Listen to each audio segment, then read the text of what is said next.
السلام عليكم ورحمة الله وبركاته. وعليكم السلام ورحمة الله وبركاته. الحمد لله رب العالمين، والصلاة والسلام على أشرف المرسلين سيدنا محمد وعلى آله وصحبه وسلم أجمعين. عيد مبارك.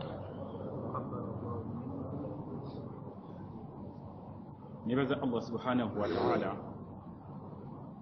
atusobozesezza okutuuka ku lunaku luno olwaleero, na lunaku olusinga okubeera olulungi mu nnaku zonna, mu lunaku olw'ejjuma.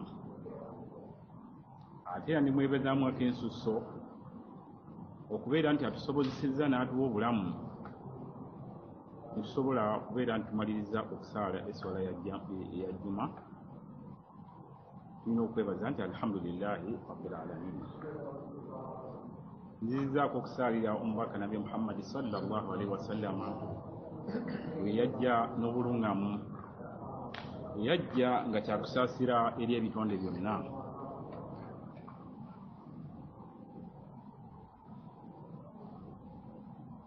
Baganda bange,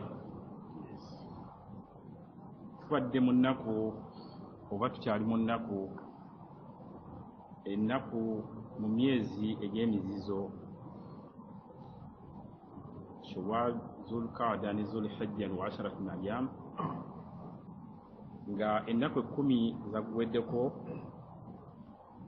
netandika olunaku lw'11 lwe lunaku lw'okubeera nti bahujjaaji Baitullahi al-Haram bakuliramu emikolo gyabwe egy'okukomekereza hijja yaabwe, babeere ng'ate oluvannyuma bakomawo lwaboobwe. Era olwaleero ennaku zino, ennaku 3 ndowooza zo zaweddeko. Olwaleero ennaku 3 ziweddeko, olwaleero ezigwako ayamu tashrik, ayamu nahar, ennaku ez'okubeera nti bookeramu ennyama, basaliramu ennyama, bali ku zikiri, bali ku kutendereza Allah subhanahu wa ta'ala, bali mu kulya na kunywa na kubeera nti bamaliriza emikolo gya hijja. Era mu nnaku zino mwe muli ebigezo n'okusaba okw'amaanyi. Tulina okusabiramu edduwa yonna yonna yoba osabiddemu, oba tusabiddemu ekiseera kyonna, Allah abeera nti azaanukula, n'ebikomo ebigirimu nga Allah subhanahu wa ta'ala bwe yakema omwana Sayyidina Ibrahim n'omwana we Ismail, nga bwe tukimanyi mu byafaayo by'Obusiraamu. Ebikemo n'okusaba okwawamu bye bibaddewo mu nnaku zino ze tugenda okwejjukanya nazo.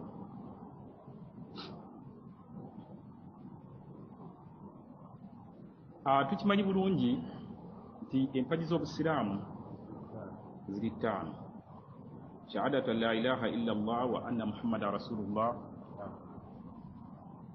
ey'okubiri ikamu swala, okubeera nti tuyimirizaawo okusaala, thumma zaka, oluvannyuma zaka, thumma sawm, okusiiba, thumma alhajj, oluvannyuma ne kubeera nti hijja yekoze eki. Naye hijja y'empagi emu yokka abantu gye balufulwanira nga y'Abasiraamu bonna, naye nga esosolamu y'abantu abalina kasente bokka, abalina obusobozesi.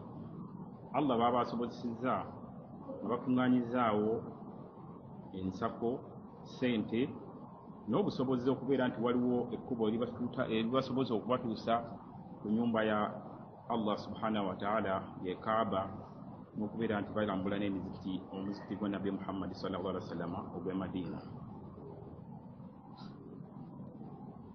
Manafi al-hajji, emigaso gya bahujjaaji egya hijja kiki kyebafunamu, oba migaso ki egirimu?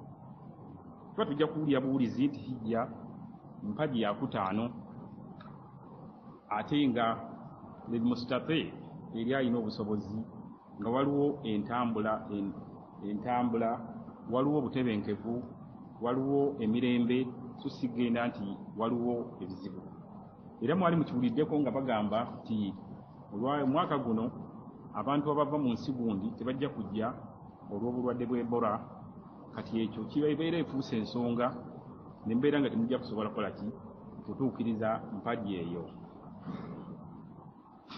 kati egimu mu migaso at-ta'aruf wa ta'alluf baina al-muslimina abasiraamu bamanyigana balabagana okuva mu nsi yonna abavudde Uganda abavudde Russia abavudde Ludawa Abamerika abazungu abantu ababuli kika abeeru abaddugavu abayero bonna mubasanga wali ku haramu nga bakuŋŋaanye nga bonna bali ku kintu kimu taqwa Allah kutya Allah subhanahu wa ta'ala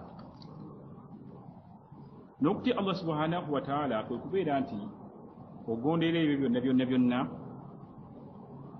amateeka ogondera okukkiriza Qur'an ey'ekitiibwa n'amateeka gaayo gonna ge yajja nago n'okubeera nti okukkiriza Nabbi Muhammad sallallahu alaihi wasallam oyo yajja okugatunyonyola Qur'an n'okutuusaako eddiini eno ey'Obuyisiraamu atadrib ala sabr mubeere mulimu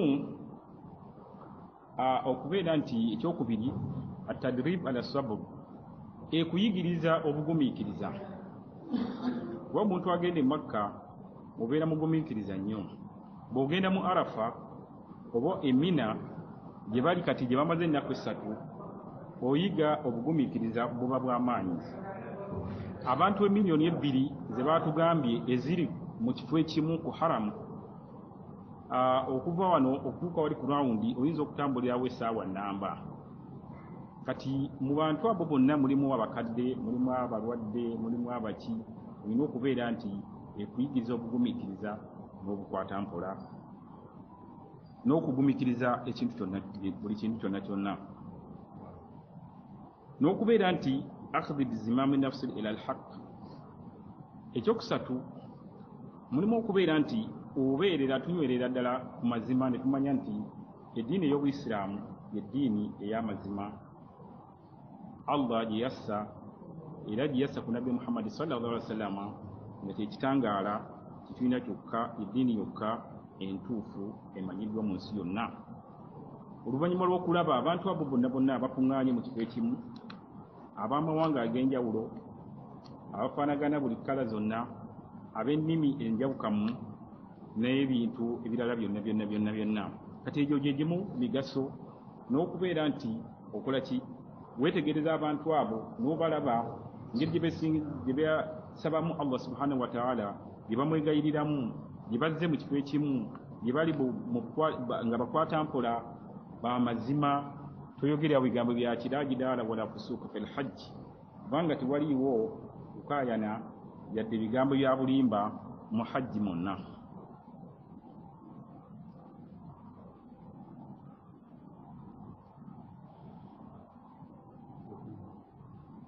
khutba yawm al-arafa mwebyo oba mu nnaku ezo zino ze tubaddemu ezaidi mwe mubadde ennaku 10 ezo mwe mubadde khutba ya arafa emanyiddwa nnyo eri mashhur nga Nabbi sallallahu alaihi wasallam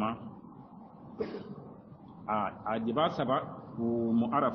basaba mu arafa kubeera nti obeeraawo mu arafa lusenyi oluli mu Makka nga lwetooloddwa ensozi mubeeraawo olunaku lulamba nga muli mu kusaba dduwa zokka so siga nti ojja kusaba Qur'ani yokka ne tasbihat okutendereza subhanallah alhamdulillah la ilaha illa Allah nga muli ku labbaik allahumma labbaik labbaik la sharika laka labbaik innal hamda wan ni'mata laka wal mulk la sharika lak mubiriyawo mubeera mu kutendereza mubeera ku tawhidi yokka nti Allah subhanahu wa ta'ala yeyawulya mu bumu bwe talina kimwegattako kyonna tewali kintu kyonna kimufaanagana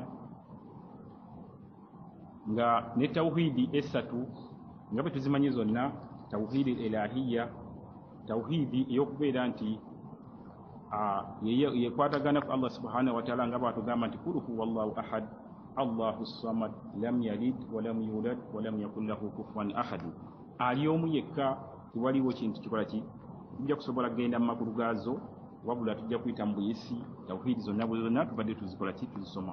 Wa tawhidi rububiyya lillahi rabbil alamin, Allah ye mulezi w'ebitonde byonna. Abantu bali mu kwawula bwabuzi Allah subhanahu wa ta'ala, tebamugattako kintu kirala kyonna kyonna, nakubeera nti bamusaba Allah abamalire ebizibu byabwe, Allah abataase, Allah aleete emirembe mu nsi zaffe naddala ez'Obusiraamu bonna.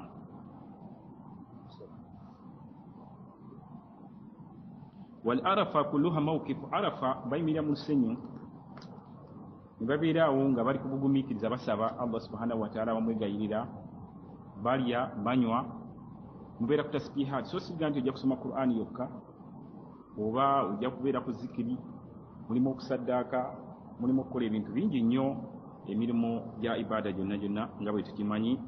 Naye nga nedduwa esinga obulungi bannabbi bonna bonna gye baagamba ne Nabbi Muhammad sallallahu alaihi wasallam, la ilaha illa Allah wahdahu la sharika lah, bonna bonna bali awo balaajana ti Allah mukama waffe tetulina kintu kyonna kyonna kyetukugattako, wayawukana mu bumu bwo, la sharika lahu, tetulina kyetugattako kintu kikufaanana wadde kyetukugezaako kyonna, lahul mulk, obufuzi bubwo, walawul hamd, amatendo gonna gonna getufuniriza nti alhamdulillahi rabbil alamin, ga Allah subhanahu wa ta'ala gwe gayawudde, wa huwa ala kulli shay'in qadir, na buli kintu kyonna kyonna Allah subhanahu wa ta'ala muyinza era wa buyinza kyo. Amatendo gonna, obufuzi bubwe, amatendo gonna gonna gatendezebwa, abantu bamutenda, ebinyonyi bimutenda, abantu bonna bonna bonna mu nsi yonna batenda Allah subhanahu wa ta'ala okusinziiranga bwe basobodde, bwe bagize ekibalina obusobozi. Obufuzi bwonna, teri mufuzi yenna ali waggulu wa Allah subhanahu wa ta'ala, nga batugamba nil mulk, obufuzi bwani leero bwonna lillahi alwahid alqahhar, bwa Allah subhanahu wa ta'ala yeyawulidde, wa huwa ala kulli shay'in qadir, buli kintu kyonna kyonna muyinza. Kati be bantu abali muki mu hajjaji, abasajja abo be bamala okuva mu Arafa bagenze okusala, balina okubeera nti waliwo ekyafaayo kya Sayyidina Ibrahim alayhi salam nga bali mu kubeera nti bakola ki basala. Sayyidina Ibrahim yagezesebwa nga Allah amuloosezza n'amuwa ekigezo eky'amaanyi okubeera ng'asala mutabani we, n'amuloosa omulundi ogusooka, gwakubiri, guki, n'amuga nti ye mutabani we oyo omu gw'oyagala, gw'osibirako, gw'oyagizira ki, nti mbeera nga amugezesa n'okubeera nti amusala olunaku olwa Idi. N'abuuza mutabani wamuga nti wa ya ibuni madha tu'mar, ya mutabani wange kiki kyolaba? N'amugamba nti naloose ekiro nadabika nti kola ki kusala. Kiki kyokola kyogamba?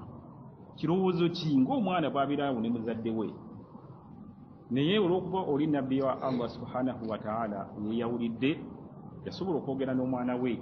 Naye muffe wano ani ayinza okukigezaako agambe mutabani we myaka 10 yowaaye ndabika nti ngize kitaga nti muzeeyi ayinako kyabadde, n'okubeera nti omwagala n'okukola biki n'abaana b'ennaku zino yinza okugala naga muzeeyi alabika bwayika muviire, alabika ayinako kyageze eki, ayinako kalali, ayina kimutuuseeko ku mutwe, oyinza otya okugamba nti omusala kyekyo kijja. Naye omwana olw'okuba nti mugezi, Allah yamuteekamu obukwata mpola n'okubeera nti mutendeke, yagamba if'al ma tu'mar satajiduni insha Allah min as-sabirin, kola ekyo ekikulagiddwa ojja kunsanga mu bagumiikiriza. Kakati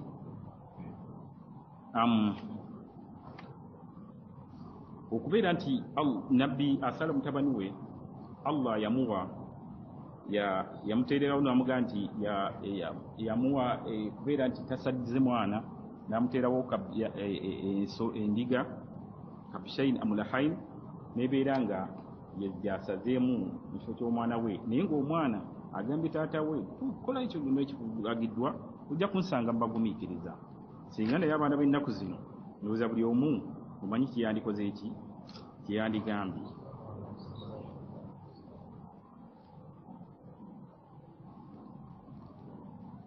Kakati bwe tuba tusala waliwo suluutu z'okubeera nti tusala ebisolo ebyo,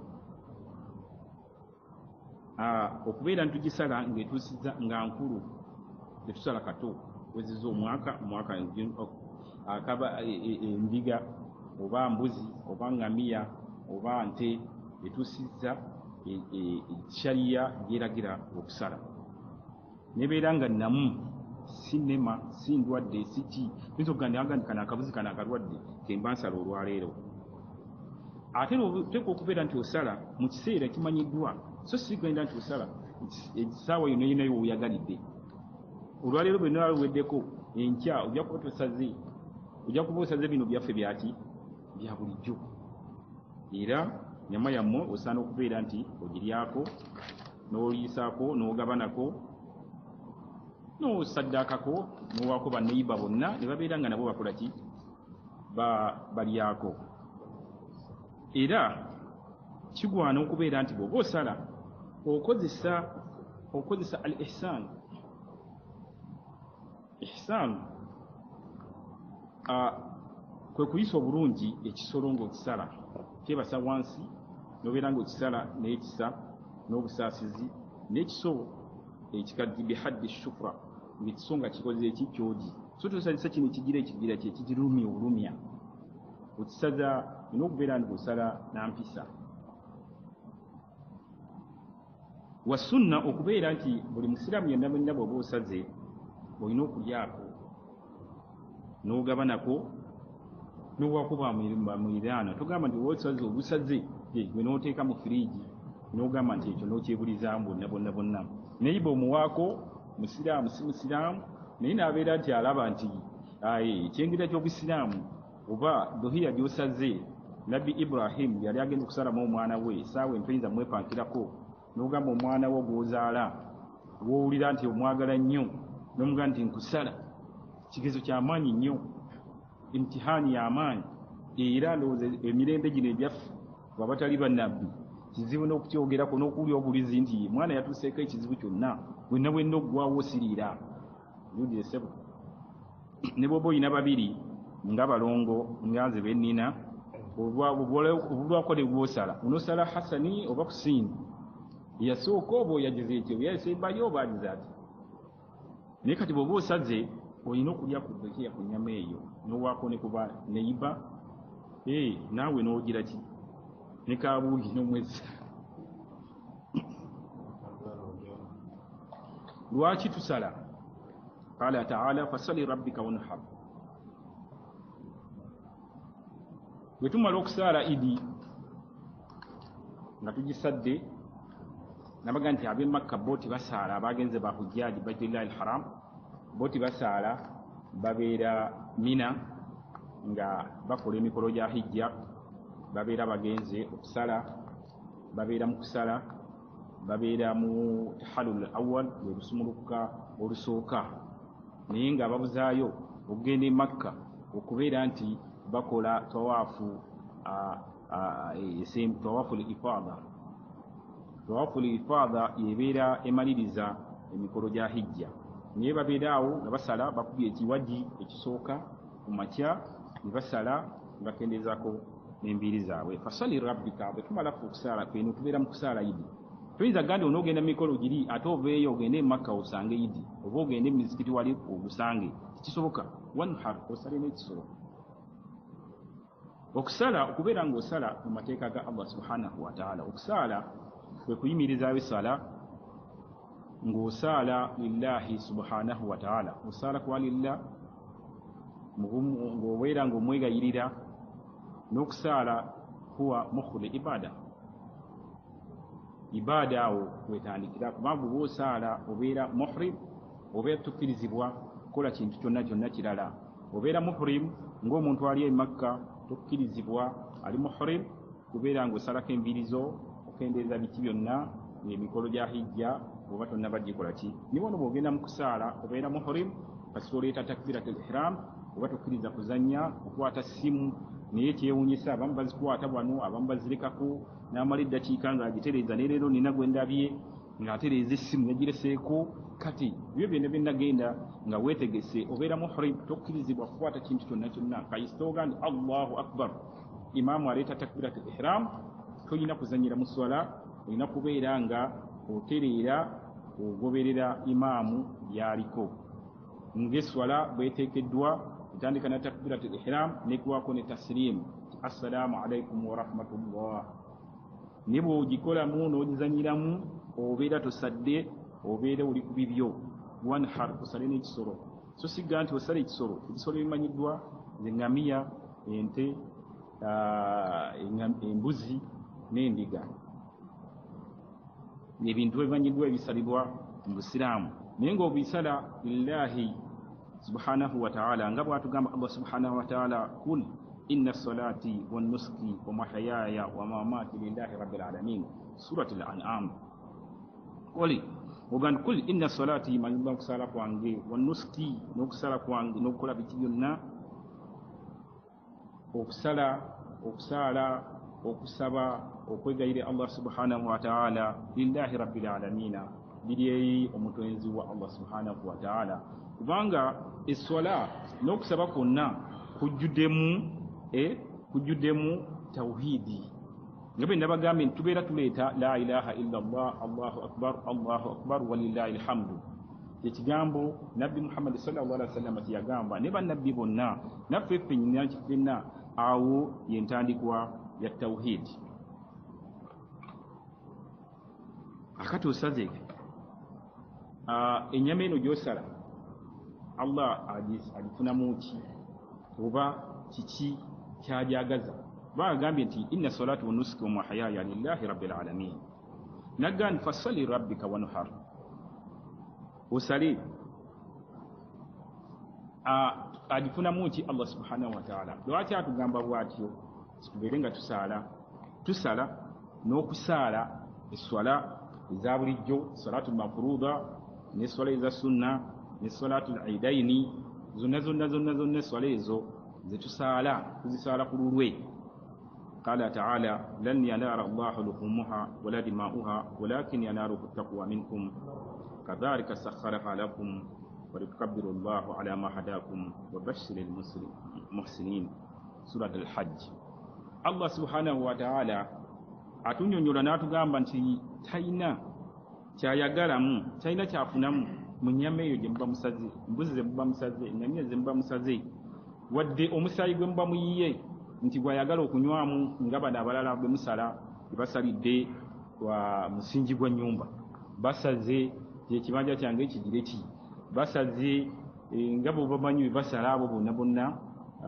bamushirikun abakadde akatonda n'ekintu ekirala emmotoka bw'egyewaka eya takisi basala enkoko nebagikuba omusaayi mu maaso nebeera ng'etambula tefuna accidenti tefuna bizibu omusingi gw'ennyumba bwe baba bagusima ne basasalirawo mbw'ate ennyumba teggwa kati ebyo byonna tebikkirizibwa Allah si byayagala ayagala osale ku lulwe tafuna muntu ogamba nti ayagala nnyama tayagala alyeko sigga nti ayagala musaayi nga bajjajja bagamba banywamu musaayi simanyi bakola biki ebintu bwe bityo bwe mubimanyi byonna sijja bigendamu olw'ekiseera ekigere naye Allah subhanahu wa ta'ala yanaluhu taqwa minkum akikyabanoonya mmwe abanoonyamu kubeera nga tumutya n'okutya Allah subhanahu wa ta'ala kwe kugondera amateeka ge kwe kukkiriza Qur'ani y'ekitiibwa tubeere nga tugisoma so si kusoma busomi tubeere nga tugyetegereza amakulu gaayo etegeeza ki okugibumbiitiriza lillahi khaliqi samawati wal ardi Allah yenanyini magulu gonna omusanvu n'ensi omusanvu lillahi rabbil alamina alhamdulillahi rabbil alamina amatendo gage obufuzi bubwe kibi kyonna ohuwa ala kulli shay'in qadir naye nga muyinza naye atunonyamu ki takwa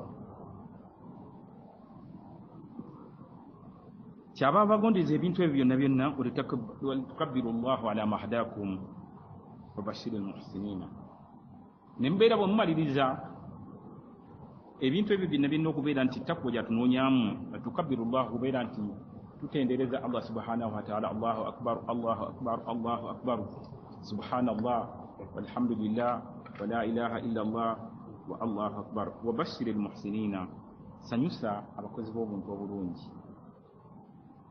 Bwe munaba mukozi bulungi tusaze twegayiridde Allah subhanahu wa ta'ala abeere nga tusonyiwa ebibi byaffe, atusonyiwa amazambi gaffe, twebala byonna byonna byagaana, byonna byonna bya shiriki ebyomugattako ekintu ekirala kyonna, kubanga amatendo gage na buli kimu kyonna kyonna kikye. Ajja kubeera nti wabashiri almuhsinina, abantu abakozi b'obulungi ajja kubeera nti abategekera ennyumba ennungi yebeera nti ejjana, ennyumba ey'okwesiima. Mbasaba ffenna tubeere nga tuwuliriza abatandiseewo ebintu harakaati n'abatandise okwebakabakamu, mwenna mugolokoke. Hujjaaji baitillahi alharam, abantu abagenza okulambula ennyumba ya Allah subhanahu wa ta'ala, tawhiduhu wa ibadatuhu, balibeera ku tawhidi okuva le bagenda wa ibadatu, n'okubeera nga beesinza Allah subhanahu wa ta'ala. Nga bwe tukimanyi nti Allah subhanahu wa ta'ala yatutonda n'atutereka kuno ku nsi, so si kubeerawo nga bwe nabaga nti kati mu nnaku ziri babadde babagambye mulye munywe mukole miki, naye yatutondera lwa nsonga lwa kigendererwa, nga bw'atugamba Allah subhanahu wa ta'ala nti qala ta'ala wama khalaqtu ljinna wal ins illa liya'budun, Zariyat.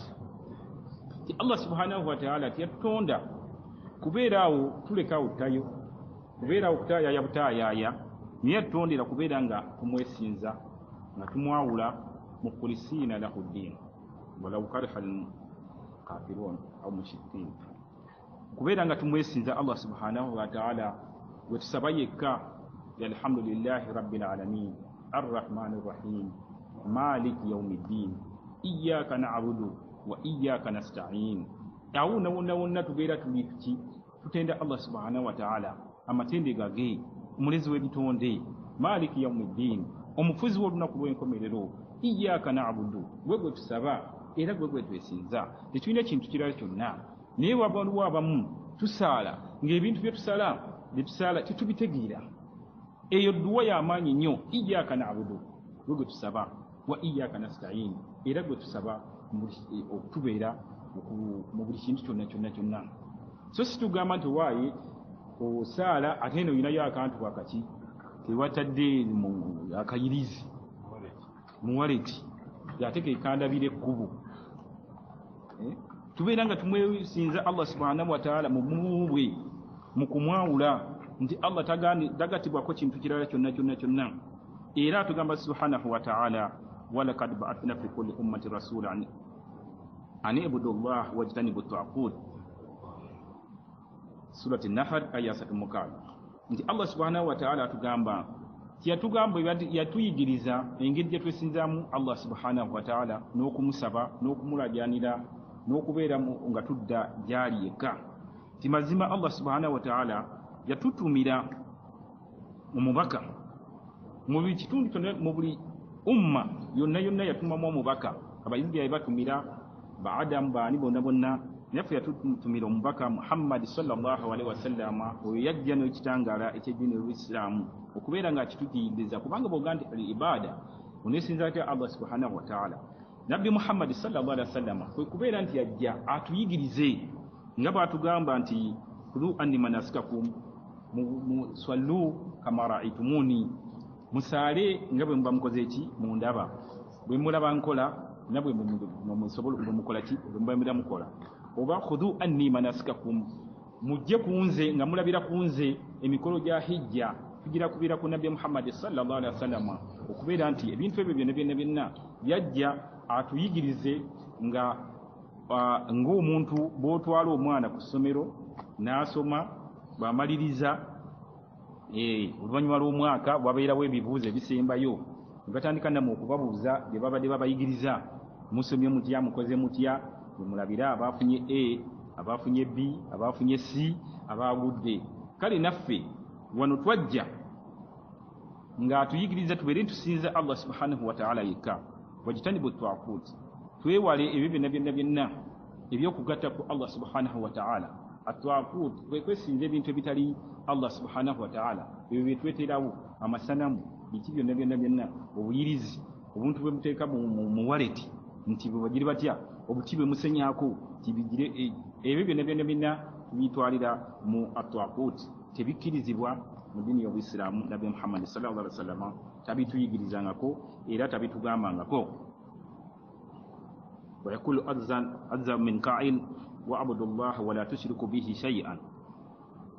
twesinze Allah subhanahu wa ta'ala yekka mu bumu bwe tetumugattako ekintu kyonna. Ali omu mu bwakatonda bwe, ali omu mu bufuzi bwe, ali omu mu nsi omusanvu n'eggulu omusanvu, ali omu mu bulezi bwe. Iyyaka na'budu gwe tusaba wa iyyaka nasta'in. Kale tatugamba nga atugaana okubeera nti tumugattako ekintu ekirala kyonna, era n'atutegeeza mu tteeka eddala nti inna Allaha la yaghfiru an yushraka bihi wa yaghfiru ma duna dhalika liman yasha. Allah subhanahu wa ta'ala eri mu surati Nisa na aya 48 nti Allah subhanahu wa ta'ala asonyiwa amazambi gonna okujjako erya shiriki. Bw'omugattako ekintu kyonna awo oli naye akuyina, era awo wansi mwana Adamu bw'okirabira n'ogaa nti bajjajja bagamba bwe bati kubanga obeera bw'omu kafa binafsika alyawma alayka hasiba, obeerawo bw'omu. So siga nti tuli wano nga mujjama bwe tutudde tugundi akulaba olukuwa nti tumugire ki tumuddaabirize. Wali obeera bw'omu era gwoweeyanukulira gwokola ki kyonna tayagala kintu kyonna. Asonyiwa amazambi gonna okujjako erya shiriki. Zambi ddene nnyo. Kale baganda bange tulisonyi tubeere nga tukola ki tulyenenyeza. Wayagfiru ma duna dhalika liman yasha, eri oyo gw'aba ayagadde. Ekiseera ky'okubuuza kijja kujja, si ssaawa ya leero kubanga tukyali mu kusoma, ojja kubuuza ekiri mu maaso. Asonyiwa amazambi gonna okujja oyo aba amugaseeko ekintu kyonna tamukkiriza, era ajja kubeera nti amubala olubala olw'amaanyi.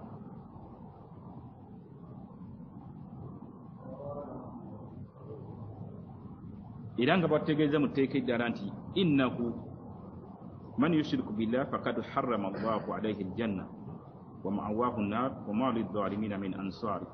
Eri mu Maida nti Allah subhanahu wa ta'ala omuntu aba agasse ku Katonda n'ekintu ekirala kyonna aba amaze okwejja mu nnyumba ye y'emirembe ejjana n'olusu lwayo tugenda kubiwulirako.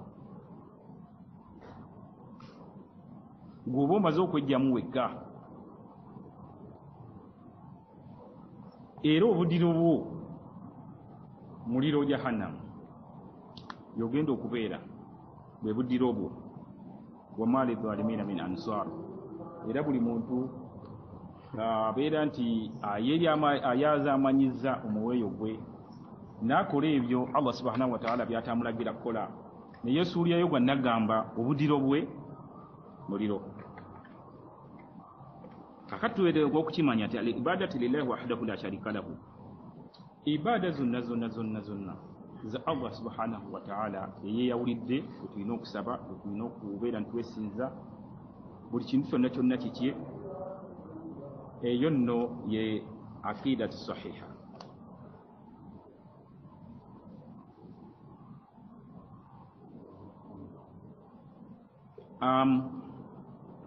Mbakuutira nga naye neekuutira okubeera nti tubeera ku nabbi, twekwata ku nabbi Muhammad, sunna za nabbi Muhammad sallallahu alaihi wasallam. Wa kullu bid'atin dalala.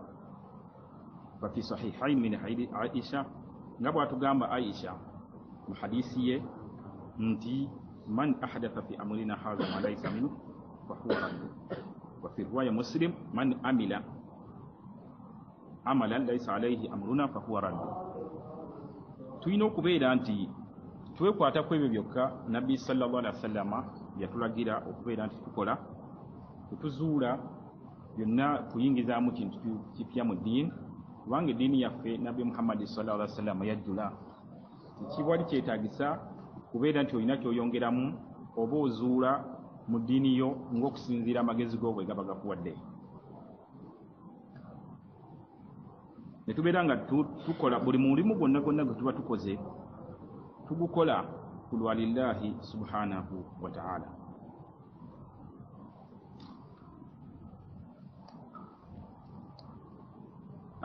Tulina ebizibu almashakir n'ebikemo byenabategeezezzaako nti nabbi Ibrahim Allah yamugezesanya nakyo ekyokusala omwana we, n'ebizibu ebirala kati ebiri mu nsi byemulaba ebitambula ebirimu abasiraamu battibwa batya ebituuse ku nsi z'abasiraamu, naffe abasiraamu fennyini tulina kukola tutya, era ddagala ki bye tulina okubeera nti tujanjabisa nalyo.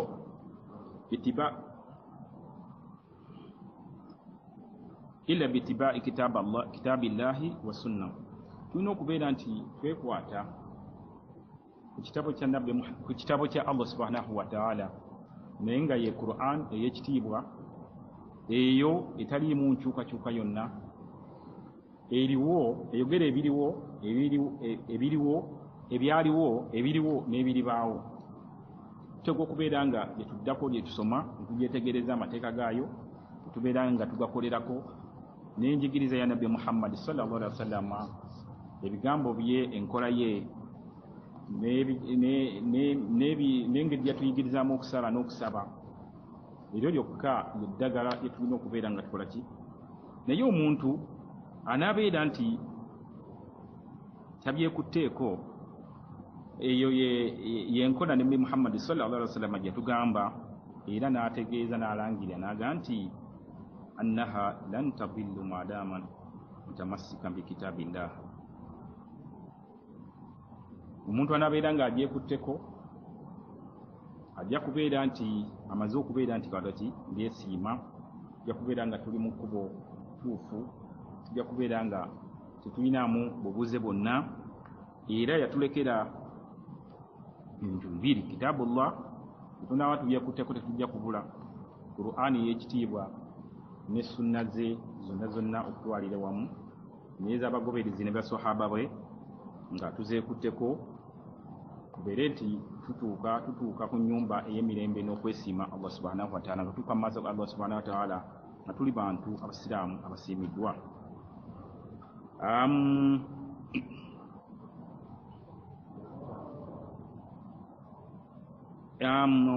Okubeera abamanyi n'abakulembeze kiki kye balina okubeera nti babeera nti bayimiriddeko oba batuyigiriza? Al-ulama, basheekerojja n'abakulembeze n'abalagizi bonna tulina okubeera nti maduati n'ababeera nti baduati abakowoola abantu okuyingira mu Busiraamu, okuyimiriza b'eddiini amateeka ga Allah subhanahu wa ta'ala n'okukolera ku nkola ya nabbi Muhammad sallallahu alaihi wasallam, kubeera nti essira balizza kubeera nti nashir al-islamu al-haqqi wa tarbiyat al-ajyal shabab, okubeera nti babeera nti basaasaanya eddiini y'Obuyisiraamu nga bayigiriza abantu okukolera ku mateeka ga Qur'ani n'okugisomesa amazima, kubeera nti tubeera nti tulaamirigana mazima, bukwata mpola, bwesigwa, n'okubeera nti emiyirigigi emito egy'abavubuka okuteekawo amasomero batufeyininga abantu babeere nga babayigiriza enkola ya nabbi Muhammad sallallahu alaihi wasallam,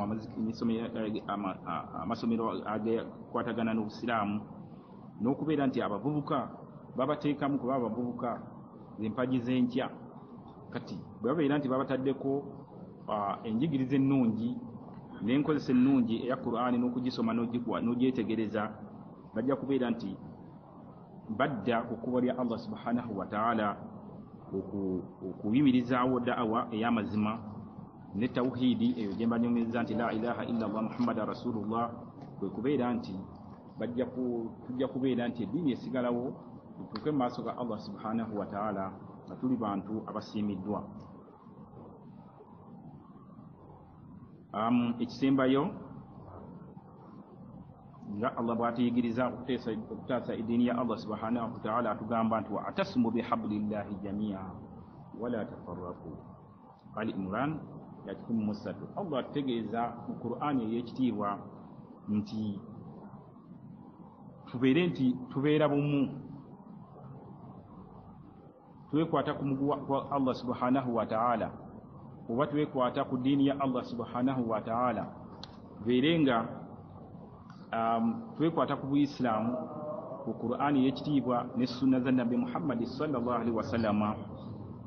Tetujja kusobola kwawukana, tujja kubeera bumu nga tukolera wamu, kubanga Qur'ani ejjuddemu buli kintu kyonna, ejjuddemu amagezi gonna, ejjuddemu enkola zonna n'enjigiriza ya Nabbi Muhammad sallallahu alaihi wasallam. Kati bwe tunaagekwatako tujja kutuuka ku lunaku lw'enkomerero nga tuli bantu abasiimiddwa abagenda okuyingira ennyumba ye ey'emirembe. Ate n'atugamba nti wala tanaza'u fatafsaru wa tadhhabu rihukum wasbiru inna allaha ma'a sabirin. Tetukayagananga bwe tuba tufunye kyonna ekitusobyeko, tetukayagananga, kuba bwe tunaakayagana ne tulwanagana ne tuyombagana tujja kufuutuuka, ensa zaffe zitugwemu. Buli muntu ayogere kino n'ayogere kino, n'ayogere kiri ono ayogere kiri, ffenna tubeere awo nga tetulya ekintu ekitagasa. N'atugamba wasbiru, twekwata nnyo ku bugumiikiriza, inna allaha ma'a sabirin. Al-An'am. Allah subhanahu wa ta'ala ayagala abantu abagumiikiriza. Nas'alu allaha ta'ala bi asma'ihi al-husna wa sifatihi al-ula an yuslih ahwal al-muslimina fi kulli makan wa an yatakabbara min hujjaj بيته الحرام حجهم لأداء مناسككم إنه جواد كريم. السلام عليكم ورحمة الله وبركاته.